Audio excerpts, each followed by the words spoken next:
A few weeks ago, I joined volunteers to distribute meals to furloughed federal workers. They waited in line for a box of food and a sliver of hope since they hadn't received paychecks in weeks. Making livelihoods of our federal workers a pawn for political games is a disgrace. The shutdown was a stunt engineered by the President of the United States, one that defied every tenet of fairness and abandoned not just our people, but our values. How can you tell which party benefited politically from Trump's shutdown? Well, he avoided mentioning it all tonight, while Stacey Abrams pouncing on it, condemning the president for disgraceful political games, as you just heard in that Democratic response. Many Americans know there was a shutdown and that it delayed the entire State of the Union. This was a story that went way beyond political or Beltway conversation as the shutdown stretched past a month, impacting millions of people's lives. It went beyond politics and became a topic in the national conversation and also in pop culture discussion. Hey, y'all, I just want to remind y'all, because it's been a little bit over 3 weeks, okay? It's been a little bit over 3 weeks. Trump is now ordering, as in summoning, federal government workers to go back to work without getting paid. I need $5 billion because that's the first random number I said. No deal. It's now day 34 of the government shutdown, which we've entitled, "No Country 'Cause Old Men." As that story got bigger in the culture, the joke was ultimately on Trump. We know he folded. And someone who knows all about culture and politics is Sinbad, the award-winning comic, crossed paths with Trump on Celebrity Apprentice. And when it came to politics, I should note Sinbad backed Barack Obama in the 2008 presidential run. Thanks for being part of our late-night coverage. Hey, man, it's later there. I'm trying to stay up here because I'm just getting older. Yeah, well, you got the Hollywood time jump for us. Look, yeah. The culture has reacted to Trump. Everyone's talking about all of this. How do you think that played for him in the shutdown leading up to tonight? The shutdown, first of all, was atrocious. It was what he did to American people, what he did to his own people, what he did to our people. I travel all the time. I see all the TSA workers. First, it was unbelievable.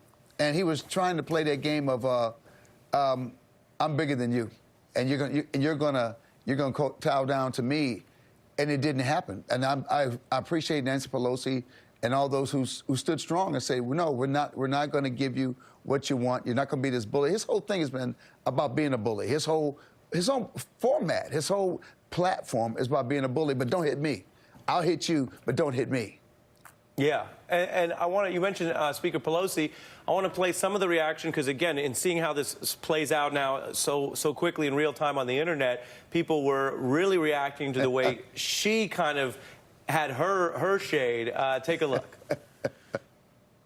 Members of Congress, the state of our union is strong.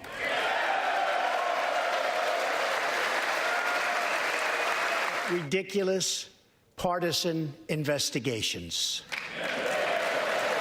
I have ordered another 3,750 troops to our southern border, compromise, and the common good.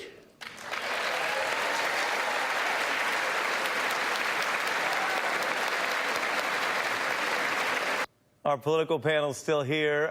Sinbad, what do you think of what she's doing there, and do you think she knows how it's going to play across the internet and in our culture? Well, she knows he's a fool. We elected a fool as a president, and that basically was a pimp slap. That was a, if I could get you, I would pimp slap the back of your head, and that's what that was. Is that what you call that? That's a pimp slap. That's why we're all here. Broaden the conversation and the vocabulary. The president certainly uses a lot of vocabulary. Stay with me, Sinbad. Jason, I want to play, again, some of the younger members of Congress. Here's a freshman member who basically is in her 30s, and she's using Instagram the way we're seeing AOC as well. So even if you're at home saying, okay, not everyone's on these platforms, it ends up on TV. It ends up getting shared. Here she was with a very simple way to say it's Ilhan Omar, and she sort of was using a song that is all about criticizing some of the direction of America in the conservative direction. Let's take a look.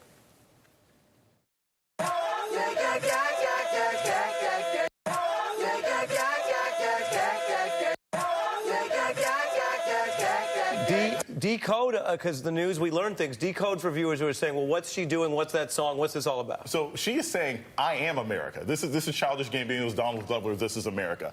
And look, she's gotten static and clapbacks from Republican members of Congress who question her legitimacy, who question what role she plays. And she's basically dancing and saying, look, I am this country, I am this future. I would say, fashion-wise, she probably had one of the best white outfits for women of Congress who went there with sort of the red, white, and blue and the hijab. But she's also saying, hey, look, this is a country that I love, and I'm representing this country whether you like me here or not. And that's what I think we saw a lot of throughout this night. You saw people celebrating that they're in Congress. You saw people understanding what it is to actually be in this kind of situation. And I'll say this, Ari, you know, Sinbad probably knows this as much as anybody.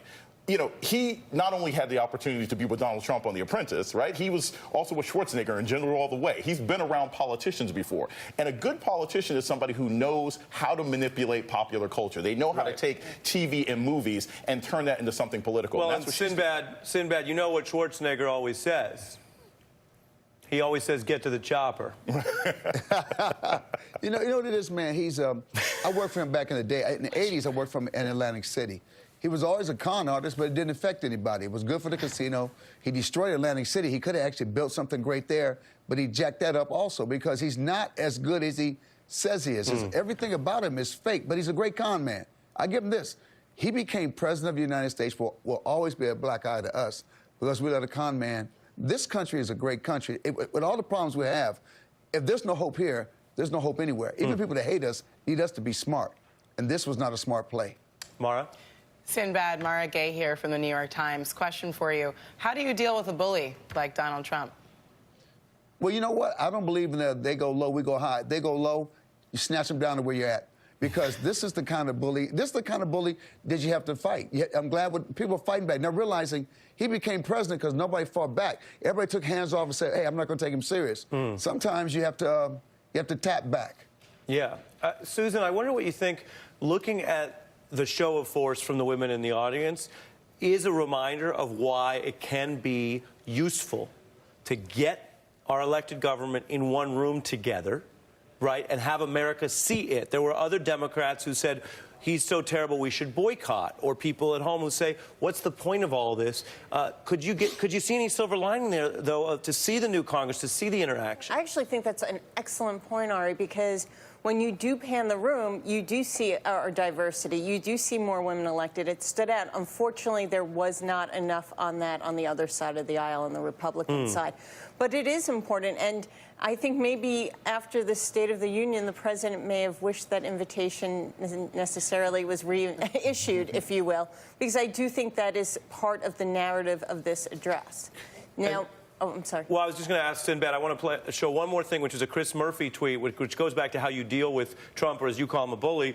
Chris Murphy echoing him and saying, quote, oh, that was a low-energy speech.